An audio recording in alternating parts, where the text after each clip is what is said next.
بسم اللہ الرحمن الرحیم۔ السلام علیکم ورحمۃ اللہ وبرکاتہ۔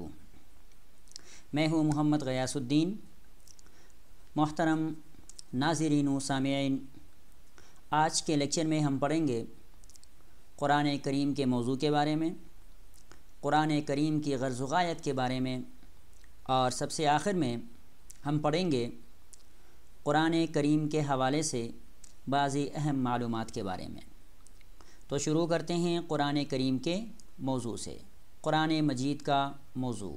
قرآن مجید کا موضوع کیا ہے، یعنی قرآن مجید کس سے بحث کرتا ہے؟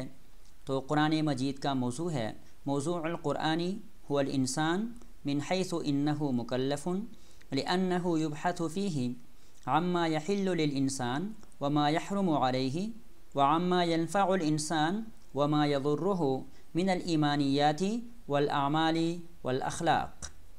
یعنی قرآن کا موضوع انسان ہے، اس حیثیت سے کہ وہ مکلف ہے، کیونکہ اس میں ان چیزوں سے بحث کی جاتی ہے جو انسان کے لیے حلال ہیں یا حرام، اور جو انسان کے لیے فائدہ مند ہیں یا نقصان دہ، خواہ وہ عقائد ہوں یا اعمال ہوں یا اخلاق۔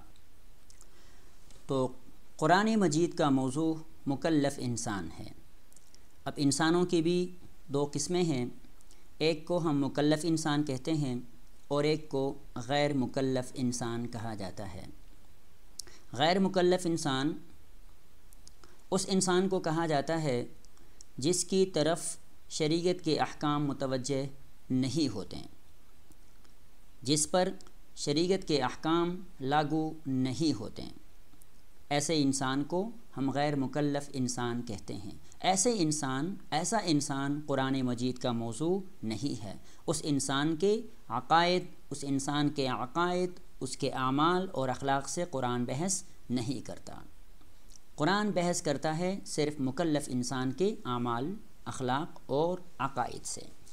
غیر مکلف انسان مثلاً نابالغ بچہ ہے، اسی طرح مجنون ہے، پاگل ہے، تو یہ غیر مکلف ہوتے ہیں، اس لیے یہ قرآن مجید کا موضوع نہیں ہے۔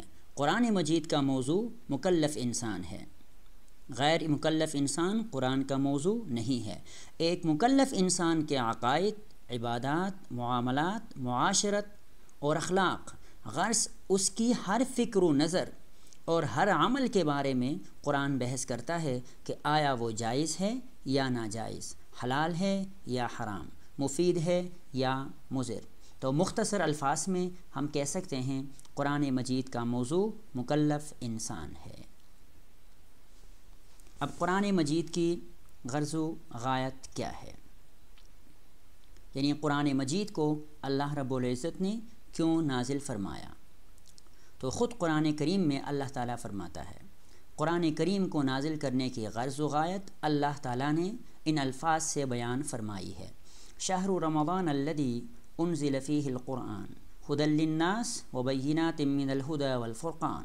سورۃ البقرہ آیت نمبر 185 ہے، جس کا ترجمہ ہے رمضان کا مہینہ وہ مہینہ ہے جس میں قرآن کو نازل کیا گیا، جو لوگوں کے لیے سراپا ہدایت اور ایسی روشن نشانیوں کا حامل ہے جو صحیح راستہ دکھاتی ہے اور حق و باطل کے درمیان دو ٹوک فیصلہ کر دیتی ہے۔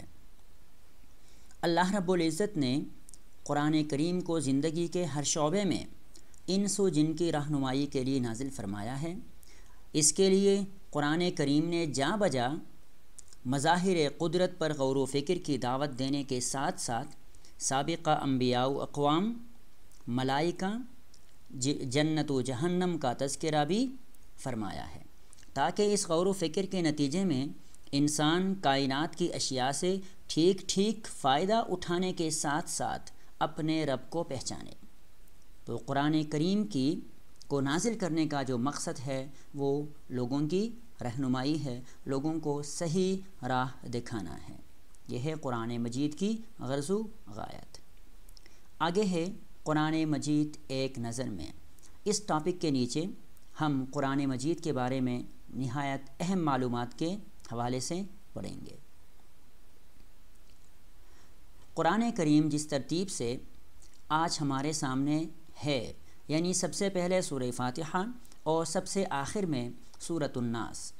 یہ ترتیب اس کے نزول کی ترتیب سے مختلف ہے، تاہم یہ بھی توقیفی ترتیب ہے۔ توقیفی ہونے کا مطلب یہ ہے کہ اللہ تعالیٰ نے حضور صلی اللہ علیہ وسلم کو اس ترتیب سے قرآن لکھوانے کا حکم دیا ہے۔ چنانچہ جب کوئی صورت یا آیت نازل ہوتی تو اللہ تعالیٰ کے حکم سے حضور صلی اللہ علیہ وسلم کاتبین وحی کو بتلا دیتے کہ اس آیت کو فلان صورت میں فلان آیت کے بعد تحریر کریں۔ نزول کے اعتبار سے ترتیب اس سے یکسر مختلف ہے۔ چنانچہ سب سے پہلے نازل ہونے والی آیات سورۃ العلق کی ابتدائی 5 آیات ہیں، اور سب سے آخر میں نازل ہونے والی آیت ایک قول کے مطابق سورۃ المائدہ کی آیت نمبر 3 یعنی الیوم اکملت لکم دینکم الی آخر الآیہ ہے، جبکہ صحیح قول کے مطابق سب سے آخر میں نازل ہونے والی آیات الربا ہیں، یعنی یا ایھا الذین آمنوا اتقوا اللہ وذروا ما بقی من الربا سے لے کر واتقوا یوما ترجعون الی اللہ ثم توفی کل نفس ما کسبت وہم لا یظلمون۔ سورۃ البقرہ آیت نمبر 278 سے لے کر 278 سے لے کے 281 تک ہیں، اور سب سے پہلی نازل ہونے والی مکمل سورۃ الفاتحہ ہے، اور سب سے آخر میں نازل ہونے والی سورۃ النصر ہے، یعنی اذا جاء نصر اللہ والفتح۔ یہ سب سے آخر میں مکمل نازل ہونے والی صورت ہے۔ قرآن کریم کی سب سے لمبی سورۃ البقرہ ہے جو 286 آیات پر مشتمل ہے، اور سب سے چھوٹی سورۃ الکوثر ہے جو صرف 3 آیات پر مشتمل ہے۔ قرآن کریم کی سب سے لمبی آیت المداینہ ہے، یعنی یا ایھا الذین آمنوا اذا تداینتم بدین الی آخر الآیہ۔ سورۃ البقرہ آیت نمبر 282 ہے۔ قرآن کریم کی سب سے لمبی آیت کے بارے میں مشہور جو قول ہے وہ قول یہ ہے کہ آیت الکرسی کو سب سے لمبی آیت کہا جاتا ہے، اور حالانکہ یہ قول غلط ہے، صحیح نہیں ہے، اور صحیح قول کے مطابق بلکہ صحیح قول یہ ہے کہ قرآن کریم کی سب سے لمبی آیت جو ہے وہ آیت المداینہ ہے، اور سب سے چھوٹی آیت سورۃ المدثر کی آیت نمبر 21 ہے، جس میں صرف 6 حروف ہیں، یعنی ثم نظر، یہ مکمل آیت ہے۔ قرآن کریم میں کل 30 پارے، 114 صورتیں، 7 منزلیں ہیں۔ حضرت علی رضی اللہ تعالی عنہ کے شاگرد ابو عبد الرحمن سلمی رحمہ اللہ تعالی کے قول کے مطابق آیات قرآنیہ کی تعداد 6236 ہے۔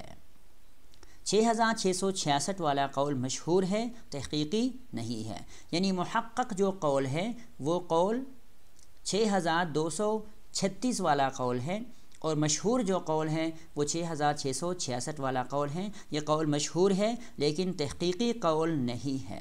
قرآن کریم میں کل 540 رکوع ہیں، اس میں حروف کی تعداد 3,40,740 ہے، اور حضرت ابن مسعود رضی اللہ تعالی عنہ کے قول کے مطابق قرآن کے کلمات کی تعداد 77,934 ہے۔ تو یہ قرآن کریم کے بارے میں اہم معلومات تھیں۔